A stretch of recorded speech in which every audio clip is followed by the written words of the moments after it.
This is a Mercedes G500, also known as the G-Wagon. These cars over $200,000 brand new. This one was $80,000 brand new. I want to show you around and tell you why this car is worth that amount of money and why tons of people every year fork out their checkbooks in order to buy one of these. Before I tell you why this car is worth so much money, I want to give you a little history about the G-Wagon. So the G-Wagon originally started as a military vehicle and was used in the Middle East. However, one of the princes from Dubai saw that this car looked pretty cool and he liked the way that it sat and the way that it rode. And so he wanted to have his own personal one. And so Mercedes-Benz created the first civilian G-Wagon known as the W463. That was in 1987. Fast forward to 2002, and we have a new body style that has been in production for almost 20 years now. All right, so the first reason this car is so expensive is the engine up here. So we have a 5-liter V8 engine made for Mercedes that will last over 500,000 miles. There are not any cars in the world besides diesel engines that will have that sort of reliability and durability. 500,000 miles is insane.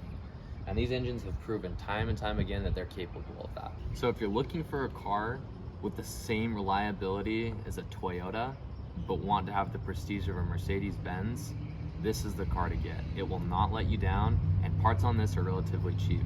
For example, to do an oil change on this car, 70 bucks. To do the brakes on this car, about $600. Very cheap. Lots of the parts are made since it was a military vehicle, and so it makes it very economical and practical for people that want to own this car. So the next thing I want to talk about is the performance of this car. So like I said before, 5-liter V8, 360 horsepower, and 0 to 60 in about 7 seconds, which for a car that weighs 6,000 pounds is pretty good. It also has 4 piston caliper brakes, and for those of you that don't know what that means, these are the same brakes that you'll find on any sort of sports car. So Ferrari, Lamborghini, Porsche, this thing is well equipped because Mercedes knew that the people that would be buying these vehicles would like to have a car that's got a lot of performance. So these brakes are really good at stopping this car. So another interesting thing about the G-Wagon that probably your car doesn't have is these right here.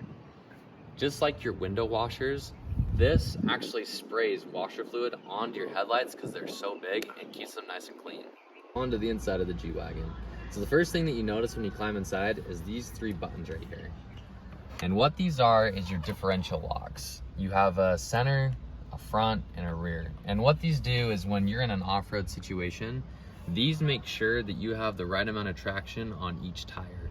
There are no other vehicles on the road that have 3 locking differentials besides heavily modified off-road Jeeps that aren't street legal, but you get them stock from the factory on a G-Wagon. So next thing you'll notice on the G-Wagon is the cup holders, because they're extremely unusual. For example, you can just pull it out and then you put it back in right here and it's just completely disconnected. It's not like onto anything. The other thing is this one. You have this weird little net right here, which I'm not sure exactly what you're supposed to put into it. Maybe a soda can or something, but if you don't want it, just push it down. Okay, so driving the Mercedes G500. Put the windows up here. So the first thing you'll notice off the bat when you're driving this car is just how big it is. So if you're used to driving a sedan or driving an SUV even, this car is much bigger. And like I said before, it weighs 6,000 pounds, which is kind of nice because if you're into business at all or you have your own LLC or whatever, you can actually use these as tax write-offs, which a ton of people do. And you can write off the whole value of the car in the first year and not have to do it over some 4-year depreciation. So the next thing that you'll notice too when you climb in here is just how nice it is. So this G-Wagon is a 2002, but it has leather, it's got dual climate control zones, everything is well put together. You've got wood trim on the steering wheel, you've got all of the best materials that were available in 2002.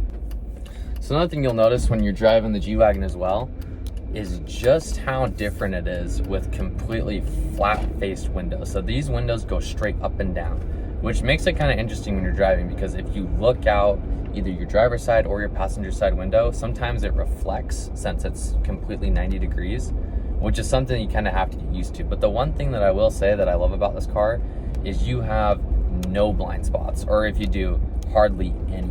The windows are so big in this car that you can see basically 360 degrees around, and with a big car like this, that gives you a ton of confidence driving it on the road. So the part that we've all been waiting for is the performance on this car. So I'll go ahead and put her to the floor.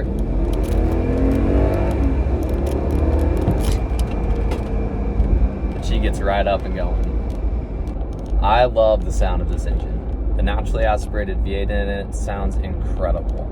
And actually there was another version of this car called the G63 that came with an aftermarket sports exhaust that even accentuated that sound even more. You can get that upgrade from Mercedes, but the person that built this car decided for some reason they didn't want it. But it still is no slouch. It sounds a lot better than most cars that come out of the factory today.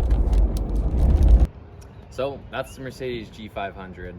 I love this car, honestly, and I think that it's really cool for someone that wants to get out and explore and have something unique to drive on the road, and that's my take on it.